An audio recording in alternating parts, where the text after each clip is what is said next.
வணக்கம் நண்பா, இது உங்கள் ஆரூர் தமிழா சேனல். நான் உங்கள் மாதிரி. இன்றைக்கி நம்ம வீடியோவில் என்ன பார்க்க போகிறோம் அப்படின்னு பார்த்தீங்கன்னா, பஞ்சபூத ஸ்தலங்கள் பார்ட் 2 தான் பார்க்க போகிறோம். வாங்க வீடியோக்குள்ளே போகலாம்.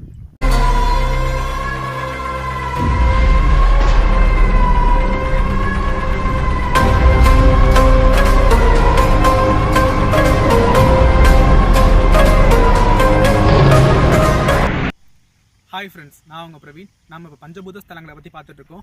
போன வீடியோவில் வந்து நீருக்குரிய ஸ்தலமான திருவானைக்காவலை பற்றி பார்த்தோம். இந்த வீடியோவில் வந்து நிலத்துக்குரிய ஸ்தலமான காஞ்சிபுரத்தில் உள்ள ஏகாம்பரேஸ்வரர் கோயிலை பற்றி தான் பார்க்க போகிறோம். வாங்க அந்த கோயிலை பற்றி பார்ப்போம். இந்த கோயிலோட ஹிஸ்ட்ரி என்னன்னா ஃப்ரெண்ட்ஸ், அந்த காலத்தில் வந்து சிவன் வந்து தியானத்தில் இருக்கிற போது பார்வதி விளையாட்டுத்தனமாக சிவனோட கண்ணை பொத்துறாங்க. சிவன் வந்து மிகப்பெரிய கடவுள் அப்படிங்கிறதுனால உலகம் முழுக்க இருள் சூழ்ந்துருது. ஸோ இதனால வந்து அசுர சக்திகளுக்கு பலம் அதிகமாயிடுது. ஸோ பார்வதி செஞ்ச இந்த சின்ன தப்பு வந்து மிகப்பெரிய தப்பாக சிவன் பார்த்ததுனால பார்வதியை வந்து சிவன் சபிக்கிறாரு. காஞ்சிபுரத்தில் போய் வந்து ஒரு பூலோக பொண்ணா போற அப்படின்னு வந்து சபிக்கிறாரு. ஸோ சிவனோட சாபத்தால் வந்து பார்வதி வந்து காஞ்சிபுரத்தில் ஒரு பொண்ணா பிறந்து வளர்றாங்க. அவங்க சின்ன வயசுலேயே பிறந்து வளரும் போது சிவன் மேலே அதிகமாக பற்றும் பாசமும் கொண்டதுனால சிவபூஜை அதிகமாக செஞ்சுட்டே இருக்காங்க. அவங்க செய்கிற சிவலிங்கம் எப்படி இருக்குன்னா, மணல் ஆன சிவலிங்கத்தை மட்டும் பூஜை பண்ணிகிட்டே இருக்காங்க.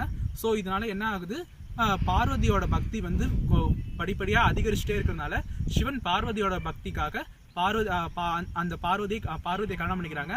ஸோ அப்படி பார்வதியை கல்யாணம் பண்ணனால அவர் ஏகாம்பரேஸ்வரராகவும் கல்யாணான பார்வதி வந்து காமாட்சி அம்மனாவும் அந்த கோயிலில் இருக்காங்க. ஸோ அது மட்டும் இல்லை ஃப்ரெண்ட்ஸ், இது வந்து நிலத்துக்குரிய ஸ்தலம் அப்படின்னு சொல்கிறாங்க. இந்த கோயிலில் வந்து 3000 ஆண்டுகள் பழமையான மாமரம் ஒன்று இருக்குதுன்னு சொல்கிறாங்க.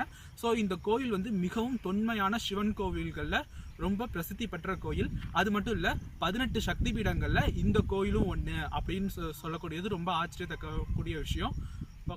ஸோ காய்ஸ், இந்த வீடியோ உங்களுக்கு பிடிச்சிருந்துச்சுன்னா லைக் பண்ணுங்கள், ஷேர் பண்ணுங்கள், கமெண்ட் பண்ணுங்கள், சப்ஸ்கிரைப் பண்ணுங்கள். மறக்காமல் பெல் ஐகானை கிளிக் பண்ணிவிடுங்க. ஓகே காய்ஸ், பாய்.